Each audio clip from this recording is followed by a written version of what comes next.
Welcome to episode 130 of the Thunder Underground podcast. My name's Trent. I'm joined by Jason. And this week, we've got both Shawns from Child Bite. That's right. Two Shawns from a badass band. Yes. It's been a while coming. We saw them live as part of the Caught Up in the Gears application tour that Superjoint was putting on. Seen them twice now in the past few months. Yes. And got to talk to him through the Oklahoma City stop here back in May. So glad to get this one out here finally.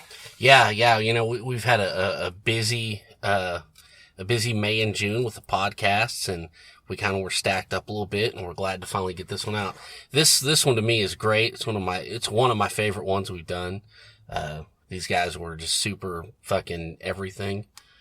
You know, they were great. So, really excited to get this one going. Yeah, we'll talk about them here in a bit before we get into that. But before we do, let's talk about a couple other things. Yes. Rancid. Yes. The brand new album came out just this past week. It's called Troublemaker. Yeah. We're both fans of this band for quite a long time, since, the mid-90s. I know you kind of stuck with them a little longer than I did. I kind of, lost track for a bit, but came back in the last 5 or 6 years and really got gung-ho about him again, and then finally got to see him live again because I hadn't been since the 90s. And when we saw him at Riot Fest the year before last, that was just spectacular. So it's great to finally get a new album because it's been, 2014? I think so, one? yeah. Yeah. And this one's, I forgot what that last one was called. It's not Let the Dominoes. That was several years ago. Let the Dominoes Fall. But anyway. God, you're right. What was the last? I can picture it. It's green. I'm a terrible Rancid fan. It's green, right? It says it's like... Yes. Something with honor in the title, maybe? Honor is all we know. There we go. Jeez. It's funny when a band puts out so much stuff, it's not, we're not forgetting this stuff because we don't listen to it. It's just, when you listen to all the stuff that we do, it just gets jumbled up sometimes, Right. Well, my first impression was I like this better than the last couple albums. Really? And I've only gone through it a couple times now. I know you've listened to it a lot more. But, when it started, the first few songs, I thought, well, this is cool, but it wasn't just like jumping out at me. But once they got going, once you got 4 or 5 songs in, where I'm going, and then just from there on out. Yeah. Like everything, just every song to me was memorable. Farewell Lola Blue is amazing. Yeah. The Bover Rock and Roll. I mean, that's something to me. That's kind of a vibe I don't know that I've ever heard Rancid do. They kind of went a little bit outside of their punk thing and went to more of like a classic rock, maybe a glitter rock 70s thing.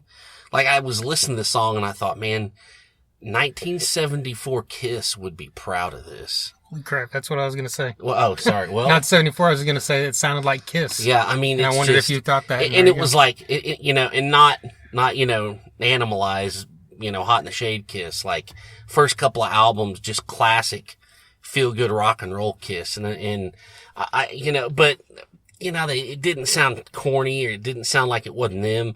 They did, it was just really cool to hear that. Yeah. And it shows, after 25, 30 years that these guys have been around, they can still throw you a curveball. Right. So. Well, I Got Them Blues Again is a great track. That's a good song, yeah. Say Goodbye to Our Heroes is really cool. That's right.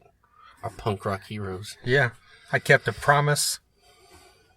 Go On, Rise Up, the final track. It's just, it's like 15, 17 tracks or something, but it's Rancid, so, that's the equivalent of 8 or 9 from a normal rock band, I guess. But anyway, it's totally worth a listen if you ever like these guys. Oh, man, I mean, these guys can't write a bad song, There might be vibes or, certain songs that you like better than others, but nothing sucks from these guys.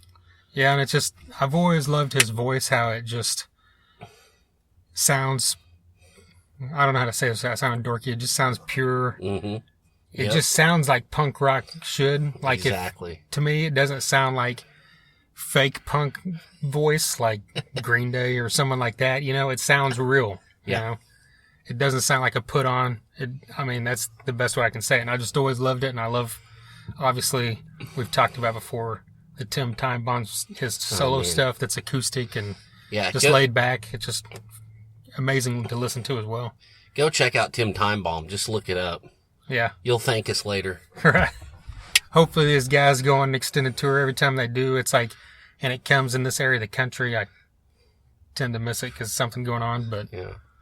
Well, they're touring the summer of Dropkick Murphys. Oh, that's God, right. I wish it would come anywhere around here, but it's not. That's right. But hey, what do you do? Maybe once that's over, they'll do another headline run. Oh yeah, if they come to Dallas or something, I'm there. Yeah. I mean, for sure. Well, what else do we got? We want to play some music? Yes, let's do that. This is a band called Goat Bong out of San Antonio, Texas. Nice. I was just about to ask you where they're from. And this song is called Aspire in the Mist.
Aspire in the Mist from Goat Bong. That's from the EP Drudge, Dregs, and Degradation. There you go. Great title, by the way. A wonderful title, and one of the best fucking band names I've ever heard in my life. That's true. I mean, really. Yeah. And the thing is, before you heard that song or any of their songs, you know what kind of music, probably what kind of music you're going to hear whenever you hear that title. Exactly. And sure enough, they lived up to the Goat Bong moniker. They did. This is a great Well, I tune. say we got to point out, this is one guy. Yes. Yeah, that's right. This is a one-man band, like I said, out of San Antonio. He does all the instruments. Obviously, it's instrumental. Yeah. So, yeah, I mean, what were your first? I kind of got a little bit of sometimes a Doors thing, a typo negative thing going on. Yeah. But then, there were darker elements going on too, so. Yeah, those, that organ kind of thing really played into that, and I felt like it's like, if John Lord and the Truck Fighters did a bunch of acid in 1968, That beats my description. You win. I don't know. They're going to like that too, by the way. It's got that fuzzy guitar sound like the Truck Fighters have. That's right. But then it's also, like you said, got that kind of throwback feel that you would feel with the Doors, but it's got that really cool organ solo in there, that reminds me of something like John Lord, and it's got a really cool guitar solo after that. Yeah. It's just cool. Check out, they've got 2 EPs up now, and they're both on Bandcamp. Get on Bandcamp, search Goat Bong. That's right. Follow these guys. They're also on Facebook. Look out. Do it. All right. Well, Child Bite. Like we said earlier, they're part of this Gears of Application tour that Superjoint put on with Battlecross and them. We caught it early in the year in January in Fayetteville. Yes. Then we caught it again here back in May in Oklahoma City. Go back and check out podcast we had with Steven Taylor from Superjoint from one of their shows, and we had Jimmy Bauer. I almost went to Battlecross, but I forgot.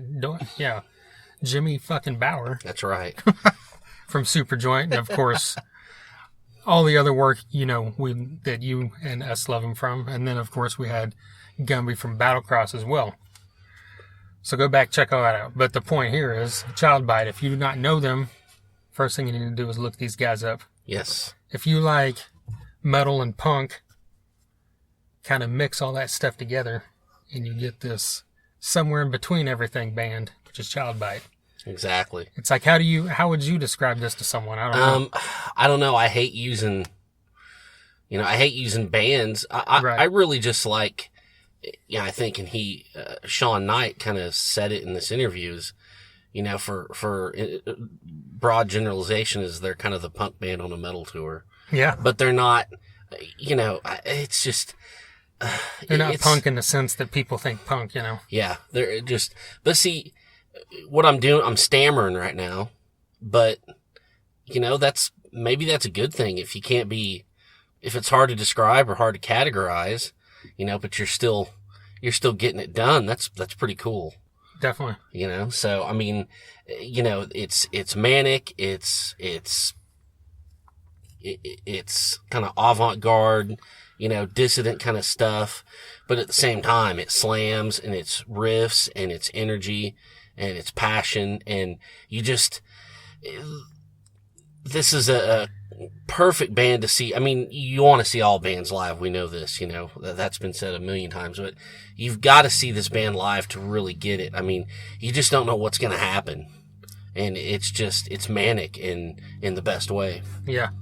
Yeah, that's what I was going to say, is that the live thing is what really puts these guys over the top. Yeah.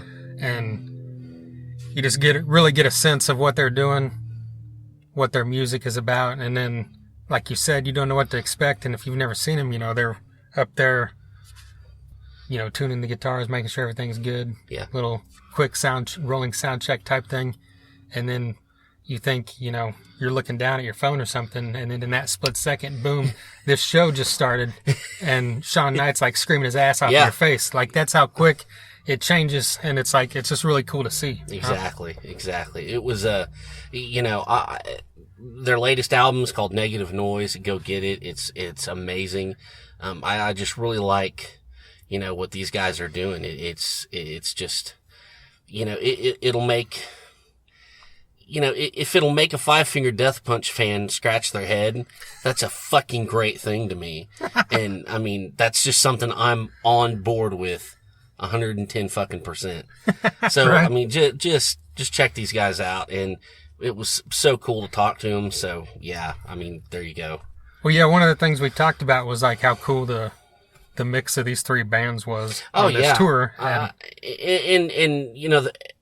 all the crowds are loving it, even though each thing's different. Yeah. It's all translating perfectly. Yeah, that's the thing to point out is that even though they're a little bit different than what a lot of your standard Superjoint of Battlecross fans might listen to, yeah, everybody was still into it. And that's right. At least the two shows we saw, they got a great reaction, which is great. Yeah. Well, check us out online at TheThroneUnderground.com, Facebook /TheThroneUnderground. Listen to us every Monday night on 1027WSNR.com. And of course on SoundCloud.com /Thunder-Underground. Of course. Well, let's get into this. Shawn Clancy and Shawn Knight. I think that we need to roll the beautiful bean footage.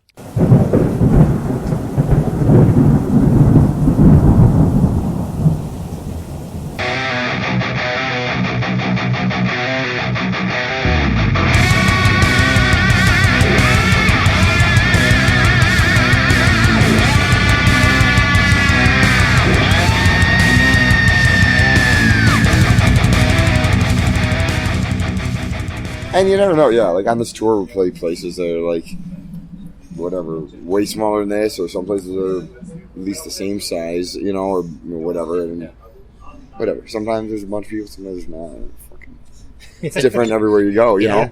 Depends what day of the week it is, or how big of fans there are, in whatever town. Yeah. Well, speaking of this tour, I mean, this is a really strong bill of three bands that have totally different styles from each other. Yeah. Talk about how's the crowd response been from fans that you guys that might not have known you guys before. It's been cool, man. I mean, we've had the privilege to play in front of Phil's audience before with Superjoint and a couple of Run With Down. And when we first started doing stuff with Housecore and with Phil's bands, we didn't know because we're kind of a weirder band, a little harder pill to swallow, to a certain extent. So we didn't know, but it's been awesome, man. I feel fully embraced, and we are sort of used to being the black sheep on any kind of bill, anyways, because we sort of bring in a cross section of different influences. So it's not like we're a thrash band or we're a punk band, So we cast a broad net, but it also is sometimes confusing. But despite that, it's been pretty awesome. And being on tour with Battlecross and Superjoint, it's nice to have guys in the same area, but doing something different, So it's not like you're hit with three of the same fucking thing, in a row. You know what I mean? So that's cool. I like that. That's more interesting to me as a fan. And I feel like it's been translating. Yeah, it can be kind of exhausting going to a show where all the bands on the bill sound relatively the same. You're just it kind of takes away a little bit of the impact when you get to the big headliner. You're like, I've already heard 17 other bands that are just as brutal as you guys. So I don't know. Yeah, but it's totally been interesting. We, even though we're consider ourselves a little harder to pin down, we do tend to, if you wanted to generalize it, we tend to be the punk band on the metal show to an extent. Right. But I think the energy and the volume kind of ends up translating to everybody. And we always were kind of I don't know how this is going to go over with people. And, for every, Megadeth patch, you got a black flag patch, or type of thing. For every Slayer patch, you got a Dead Kennedys patch. So a lot of people are possibly more open-minded than we give them credit for. Yeah. And people tend to be pretty stoked about it. So, yeah, no complaints. Well, yeah, we had a buddy that the show in Arkansas that he's straight thrash, straight metal. And when he went and saw you guys, when he went and saw this bill, your band was all he could talk about. Oh, dude, that's great. I mean, so that's in that diverse. You don't see that. You saw it a long time ago, so it's good to see it. You don't see it as much.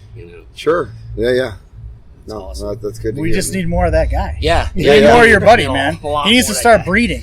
Right. Extensively. We'll let him know. Tell him to let it rip, man. Yeah. We got records to sell. That's right. We got a multiplicity that fuckers.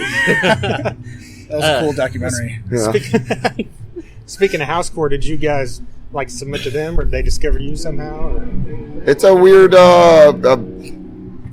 connection that happened. That I've been friends with Phil's fiance from way back in the day when we were kids and high school kids, and we were friends back then. Lost touch of each other, and then I was starting. I do like graphic design, like I do our artwork and a lot of the housecore and super joint art and shit like that, and other bands and blah blah blah. And she had saw I was doing a bunch of art stuff, like I think through Facebook we connected however many years back.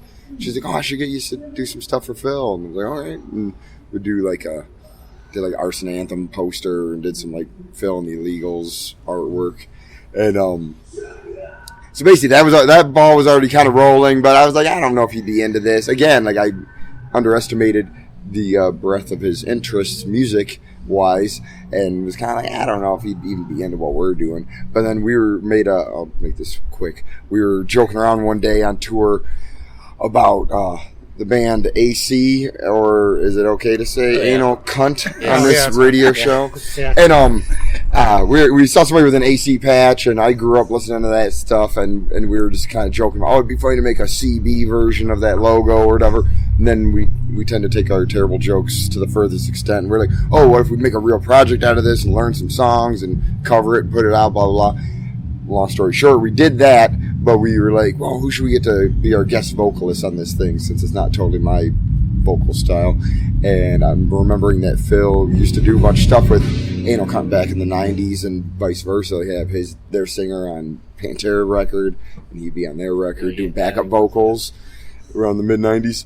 And I was like, well, I got a way of getting this in the hands of like the guy that'd be the ultimate like guest vocalist, and we shouldn't fucking plan on it happening because it probably won't, but let's try. And lo and behold, it did work out, and he heard our versions and he was like, yeah, let's do it. And so we were blown away. Yeah, that sort of kicked off, Shawn doing the artwork. Yeah. Then we threw the Hail Mary of like, want to do this anal cunt thing, and then he was like, yeah, and then that turned into, well, I like you guys, I'll put out some of your original records, you know what I mean? And it just sort of went from there. Even then, I'd love to have been there when he first was checking it out. I was like, Kate was probably like, hey, do you want to put out some other Child Bite stuff? And he's like, oh yeah, that band that does the grindcore, whatever, blah, blah, the anal cunt sounding band. Okay, let me check it out. Like, what the fuck is this? This is not what I expected, because that was totally outside of our usual. Yeah, with the anal cunt thing was weird for us as it was,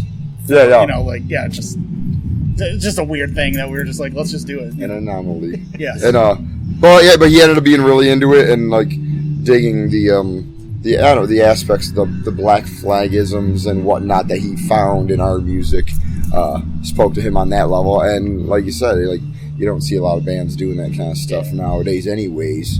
So so he was into it. We went in, and so that latest record we recorded, and this was over the course of like 3 or 4 years. You know what I mean? It's not like. And our band like has changed sound over the years, so like it only more recently we started getting more heavy, like maybe in the last 5 years, 6 years or whatever. But it was all very like a long, just sort of like the relationship built over time, you know what I mean? Like just from weird circumstances, I mean, it's just like anything, man, like all these bands are out here doing shit DIY, working their asses off, and then it's like you just get one little cool little break that helps you do something else that's like a little maybe elevated at a certain extent, you know what I mean? Like, so, because we'd been going pretty hard for years doing DIY stuff, but yeah. Well, I don't know. You guys might have heard this question a lot, but the name, where did that come from? How did that come up? Yeah, the name it's tricky, man. It was spoiler alert, there wasn't some grand meaning behind Child Bite. Right. But it was, basically what it was is we, all the guys in the band at the time came up with a handful of names that they liked. This all was done, this process was created out of my disdain for having to sit down and and actually work something out with people and have to have a conversation. I was like, this is gonna be terrible. We're gonna fight about it. It's gonna be annoying. But we're gonna have to like come to a meeting of the minds. Ugh. It's like, instead, let's figure out some way that we don't even have to be responsible for it. So we each came up with different names and then compiled those onto one list or a ballot, perhaps, and then sent that to a bunch of friends that we like respected their opinion, creative people that are active in the music world, and had them rank them all, and then just sent it back to us. And at the top of the list was Child Bite. Okay, that's the name. And then we've continued to use that here and there throughout the years for like naming records, things like that. Sometimes we'll like have our own little internal vote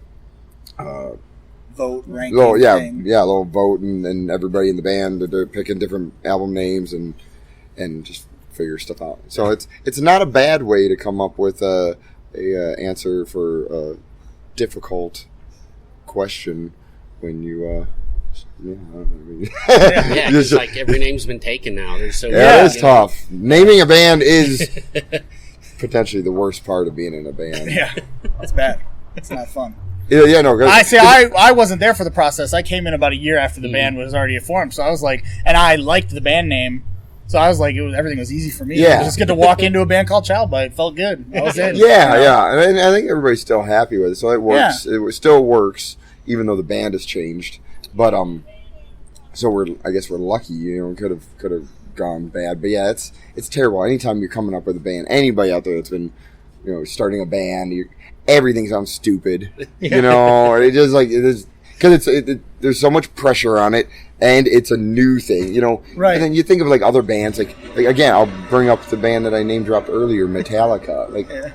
It's not that cool of a name. No. It's like spelled kind of cheesy and like. Yeah, I mean, just or Megadeth. Yeah. It's spelled without an A. Yeah. Like if Megadeth never existed, and like right now the four of us were like, all right, let's come up with a name for our band. Like I'm thinking Megadeth, but no A. And you guys are like, dude, that is the stupidest shit ever. Seriously, right? Yeah. I mean, I like Megadeth, but I mean. But no, you got a point, because probably back then it sounded all right, but nowadays when you've gone over every band and all the stuff, but what's interesting though is that you don't think about it though. Yeah. Like if you're going to go see Megadeth or you're wearing a Megadeth shirt, you don't even think twice about it. It's like, oh no, it's fucking Megadeth. It is. It's cool, man. But you don't go back and like analyze it or whatever. Well, if I told you to name your band Korn, you'd probably tell me to fuck off. Exactly. But with a K. Twice of it. And you're like, I still don't like it. But with a backwards R. Oh, now we're all right. You got me now. You got me. It's so dumb that it comes full circle, and it's brilliant. Yes. Yeah. No, totally. So yeah, I think like Child Bite, we could have done worse. Yeah. Put that on our epitaph. Could have done worse. That's great. Well, your guys' sound, was this something that was a combined thing of the guys in the band coming together, or was it like your vision from the start, or how? No, I mean, it's pretty ping-pongy. Like it's all pretty open-ended. Like, because we've had a fair amount of member changes over the years, so it's really the sound per whatever era is indicative to those members. Like if a new guy comes into the band, we allow that person into the band, like to be a part of what happens. Because there's no like songwriter. Like we all write riffs and get ideas, or like maybe someone has like a vision or something for like a song or something, but it's all it's minimal. It's not necessarily overarching. Like we talk about like broader stroke stuff, but it's hard to really, where the four of us are contributing to. To the creative process. Like we sit in a room and we're like, time to write a song.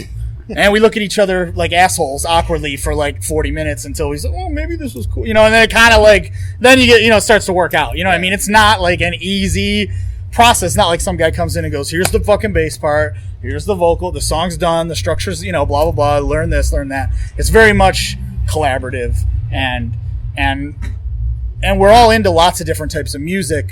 So we very rarely close the door on any idea. If someone like seems to have like the gusto at the moment, then we let them take the reins. You know what I mean? Yeah. Like, cause I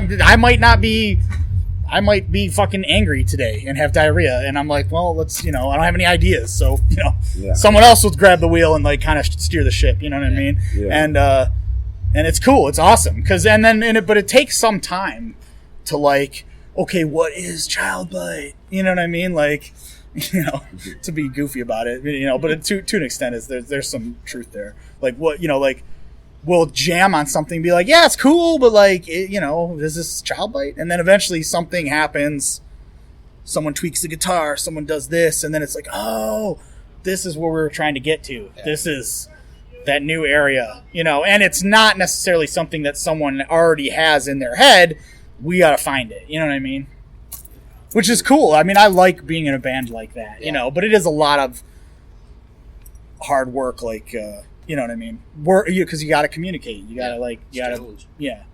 It's not just me in my bedroom making all the decisions. You know what I mean? Like, which is, I hate. I don't want to do that. I like being like, I've got limitations, and I've, you know, my brain power maxes out to a certain point, so I like trusting someone else to pick up the slack, you know? Yeah. Even when there are songs that somebody brings in a couple of riffs and it has a little bit more of an initial direction, it's still very important to get everybody's fingers in the pie to make it very much, it is a collaborative band, so to make it a child bite song, it's important to have everybody touch it to some degree, because what Shawn's going to throw in as a bass part to like some like kind of more punk riff that I wrote is going to be totally different than what I would have thought of. Right. You know? So we got to evaluate that. Is this the right call, you know, or should we lean into this other person's idea? You know what I mean? And then we balance that. You know what I mean? We just really balance it back and forth. You know, I don't like the way you made this thing sound. It's too whatever. I don't know. It's too, I don't like that, but I want it to go more in this direction. And so it's a lot of like letting go of shit. You know what I mean? Like trusting each other and letting go. Like, well, I really wanted it to sound like this, but it's not going to, man. You know, like It's going to sound like this other thing. And it's, even if that process is like tough to get over, whenever you do get over it, we're always super happy. Yeah. In the end, no one is generally upset with a finished product, because we don't let it get to that point. We work it until everyone's like pretty juiced, you know what I mean? Like, and a lot of times we do things really fast. We write fairly fast, so we try to get that process crammed down quickly. So it's almost like we don't even have time to worry about it. You know what I mean? Like, Get it done, get it all figured out, record it, you know, and move on. Because there's always another song, man. There's always another thing. I mean, we care about what we're doing in the moment, but there's always another song, man. Just, you got that idea, didn't happen that time, do it next time. You know what I mean? Like, if we're worried about running ideas, we're in the wrong business. You know what I mean? So, well, comes to lyrics, do you have like a notebook, or do you have to wait till the music hits and then you just go? I usually wait for the music. Yeah. I'll keep lists of like words that I'd want to use, even just like kind of on a aesthetic level. Like, oh, that'd be a cool word to use. I haven't utilized that yet, and maybe that could spur a whole different, theme or story or whatever. Keep some lists, or even just like topics, like things I'm thinking of. Like, I should probably write it. Maybe I'll write a song about that. I'd probably have a few ideas that that wouldn't be too big of a pain in the ass to write about. So it's really that. But I don't have like, I'm not like the kind of guy that like has like, here's my fucking poetry jam notebook, and I'm going to shoehorn them into these songs. Yeah. It's more. I wait for the music, and usually there's something about the tone of the tune that kind of helps, direct it a certain way.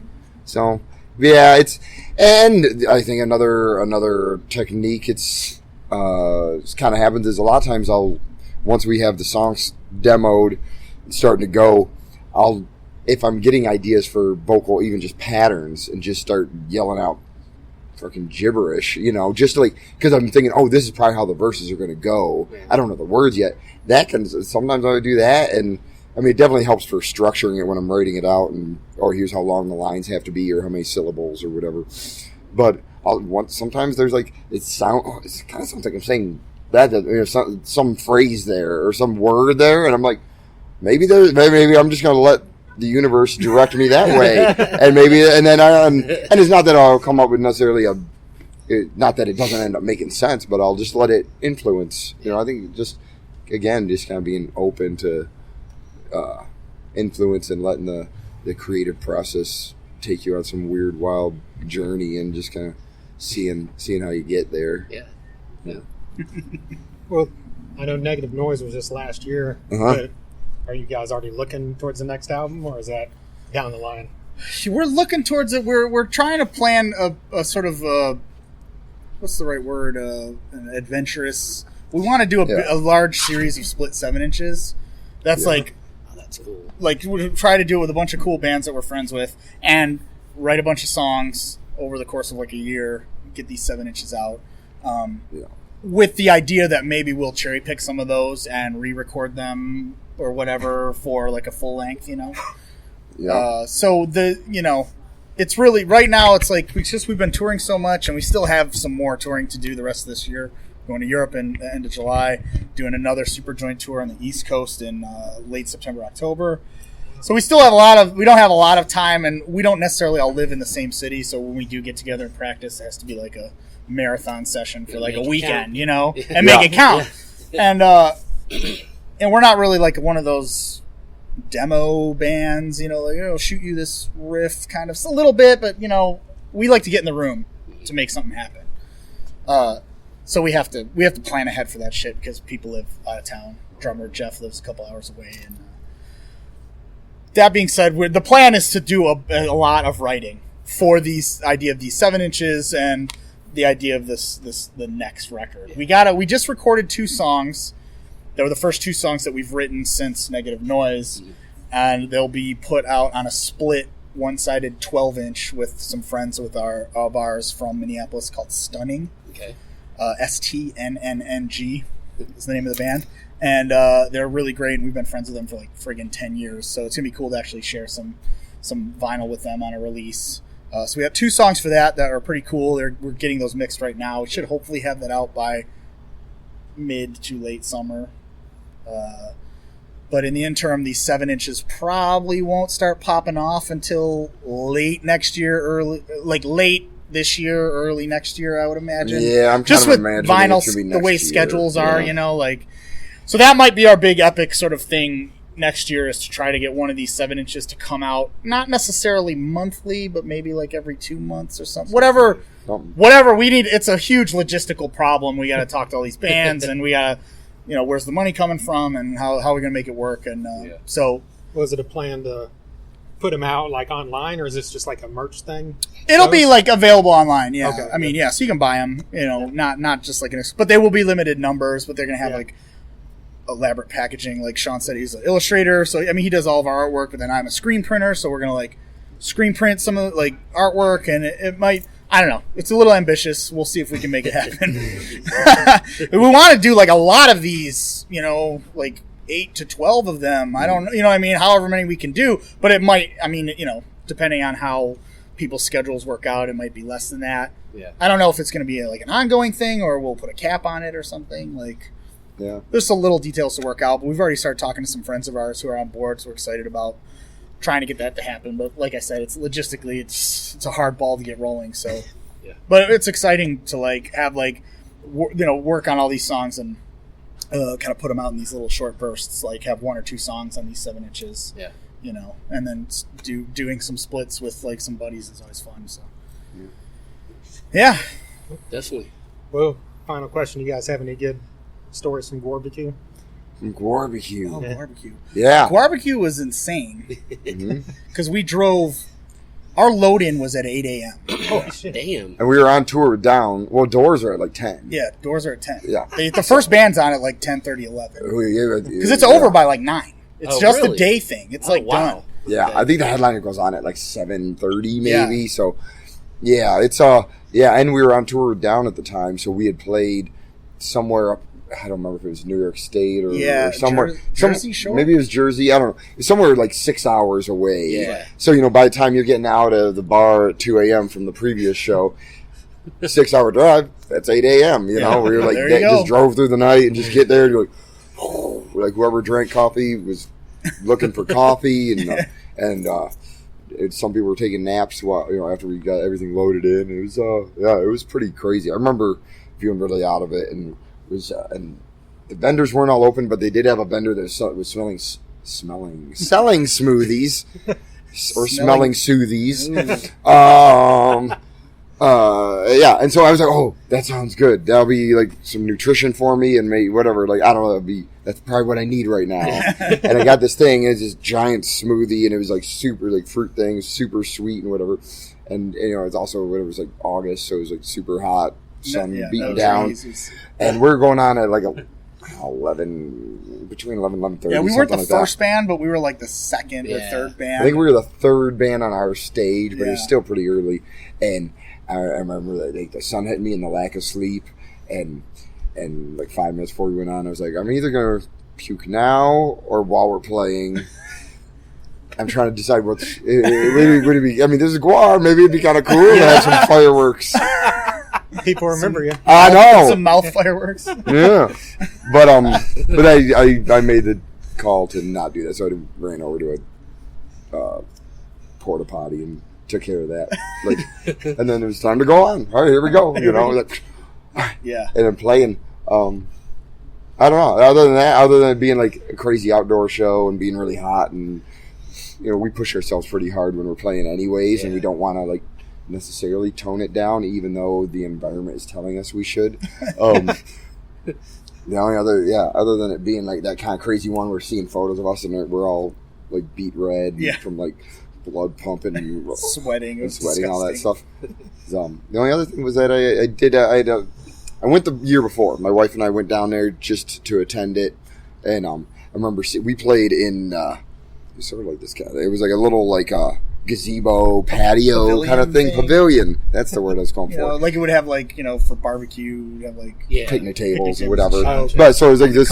They had main stages, but then they had the small stage was this little pavilion, and it had a little roof on it, and I remember when I went the year before to watch bands, I was watching like Iron Reagan and some other bands in that small stage, and a bunch of the fans were like climbing up into the rafters, so they could get a better view or whatever. And it was just kind of cool. I had this kind of whatever Mad Max vibe of everybody's like all over the place, trying to watch the band, and it was just kind of this heathenistic, cool thing. And then we showed up to play and found out we were on that stage. I thought, oh, that's gonna be a lot of fun. But they had taken that like Tyvek construction material and covered all the beams so people wouldn't climb up there. And I was like, oh, that's kind of a bummer. And then but then the gears started ticking, and I was like, oh, a lemonade out of this lemon situation would be for me to like climb up, because it wasn't covered above us. It was just covered where all the crowd was. And so when we played, I got to climb up there and rip it open and kind of birth myself out of this thing. Like my head, and I get even more beat right now because I'm upside down and screaming, and it was coming down, and everybody's like, oh, get up, and did a song that way. And so that was pretty memorable. He didn't tell the rest of us. We're like, he went up into the rafters and disappeared in this. We couldn't see him because the Tyvek, whatever that material was covering all the fucking the beams, and then it was like we're looking out in the crowd, and then slit, and then he just like squirts out like Ace Ventura style out of the fucking the ass of the rhino. And I had a buddy who was there right before we went on. This guy, our buddy Errol from Chicago, happened to be there. We're like, what the hell are you doing here? And he's like one of those guys that just like like to show up to stuff and not even say anything, make a big deal out of it. Like, dude, didn't expect to see you. Yeah, I was like, but he won't be like, hey, I'm here. He's just kind of, hey, you're like, I'm here. Oh, weird. And so I remember seeing him. I was like, I had this idea right before we started. I was like, if I end up popping out of the ceiling, hand me the mic, whatever, because I won't be like, I don't know, it's gonna be logistically troublesome to take it with me. And so that worked out perfect. Just be able to like pop out of that and do like kind of a reverse Lady of the Lake, just like put my hand out, and then and I couldn't even see anything. I was just like upside down and crazy, and then the mic was in my hand. I was like, here we go, and started singing, and it worked out well. And I think it was a moment. Yeah, it's pretty good. There's some pictures floating, I think. Yeah. It was such an honor to be a part of that thing, and it was super cool. And it was crazy too, because like I said, we played at like 11 o'clock. Yeah. There was like 300 people there, man. It was crazy. There was people there. That's great. They're ready to go, man. The Virginia, they take care of their guar, man. Yeah, it was awesome for sure. Well, with intense as this guy is on stage, it probably wasn't a shock to you when you saw him do that, was it? Well, no, I mean it was fun. I mean, I tried not to fuck up, so I'm laughing. All right. Seeing this guy, like didn't tell anybody. He's just squirting out of the ceiling. I like to do dumb surprises sometimes. Like last night we played, sort of related. Last night we played up in Kansas and Wichita, and there's a band from Kansas City that have a bit of a guar thing going on. They're called Troglodyte. I've heard that. Yeah, They're great, man. And they're kind of technical death metal, but they with this Bigfoot Sasquatch theme, and they wear like the masks like they're Bigfoot creatures. And a couple of dudes were coming out. They played that day at barbecue, and we played with them a couple times. And anyways, one of the dudes was coming out to the show last night, and I was like, dude, bring your gear. I want you to sing a song with us. And I was trying to, I ended up telling Shawn because he saw me carrying this big backpack of troglodyte, and he was about to ask me what it was anyways. But I didn't tell the other guys. So then, like, the next thing they know, in the middle of a song, we've got this Bigfoot dude on stage singing the chorus. And they were like cracking up, like, while we're playing, like, what the fuck's going on? So I think, but it just says something about, like, with our band, we're not easily thrown off. At least in the live situation, we can kind of we thrive. I think we thrive on the chaos, and it's gonna be tough for you to mess us up. You know, like in that situation where I think there's a lot of bands like somebody who's like got up to stage dive and stepped on somebody's cord or whatever, be like, oh, and you kind of crumble a little bit or get thrown off. Where it's like. If I was playing and we had a bunch of Bigfoots come out, I'd be like, here we go. We're the song. This is even better. This is way more interesting than it was before 2 minutes ago. So, so it's fun to throw in these goofy, ridiculous antics when appropriate, when it's tasteful. Yeah, man. You don't want to overdo it. You don't want to overdo the Bigfoot thing. Sorry, I gotta interrupt for a second. Yeah, what's up? Ordering food from Texas Roadhouse. Do you guys want anything? We're about to double down on Texas Roadhouse. You're doubling down? We just went there for lunch. You're starving already? I can't believe that. Man, that tapeworm is hungry. Well, I eat like 3 times a day at home. I know. Yeah, no, I hear you. I'm just getting a salad and a baked potato. All right, give me 1 second. What were you going to grab? Or unless you want to hear us like placing our order. Sorry. Let's get that. No, just 1 second. We're almost done. Oh no, we're appreciate your time. All right. Cool, man. Fucking A. Appreciate it. Thank you so much. Nice to meet you guys, man. Appreciate it. Thanks for. I hope it was chill. Thanks, man. Thanks, Appreciate bud. it. There you go, Shawn Knight and Shawn Clancy of Child Bite. That's right. Thank you to Liz from Ear Split PR, and of course, thank you to Shawn and Shawn from Child Bite. Thank you for listening. This was very cool. Like you said, it's one of the cooler ones I think we've done in quite a while, and I love everyone that we've done, but it's just something about this one I just thought was really cool. Just seemed a little bit different, than your standard interview. Well, yeah, these guys were super engaging, and they were really interested in what we had to say as much as we were interested in what they had to say. And they're super fucking nice. We saw them throughout the night. Fucking Shawn Knight went and chased down Jimmy Bauer for us. I mean, That's right. Yeah, I mean, it was just it was a great experience, and hats off to those guys. Super grateful. Yeah, can't say it enough. Get on Facebook and follow Child Bite. Check these guys out live if you ever get the chance. It'll be a fun time you will not regret. That's right. Again, you'll thank us. That's right. Well, once again, every Monday night, 7 p.m. Central, 1027 WSNR.com. We've made it up to number 3 on there. I know. On their show list of the most listened to shows. So I'm pretty proud of that. That's cool. Thanks to everyone that listened. Keep listening. Yeah, definitely. SoundCloud.com/Thunder-Underground, as well as YouTube at the Thunder Underground. You can also stream anytime you want. We mentioned earlier Truck Fighters. They've been on here. We've mentioned, like we said, Jimmy Bauer from Super Joint. Steven Taylor. Yeah, both those guys. We've had on 2 of the guys from Battlecross. We've had on guys from Seven Dust, Kiss. I need some kid who hasn't wiped his first cum stain off his leg to tell me what I need in my life. Drowning Pool, Avatar, The Sword. That's right. We've had on Wino from The Obsessed, Lenny Lashley from the Street Dogs. Yeah. Reed from COC. Just great stuff. Yeah, go back and check out 130 episodes worth of stuff. Coming up, Bruce Kulick, formerly of Kiss, currently of Grand Funk Railroad, and hopefully futurely of Union. I can't wait. I just made a word up, futurely. Futurely. Well, hey. Regardless, he's got some great solo albums out. Love all his stuff with Kiss, so this will be a really cool one. Can't wait to bring that to you. Then the next episode, we'll also talk about the Metallica show in Dallas. Yep. That's coming up. We've got Sammy Hagar that we saw recently we're going to talk about. That's right.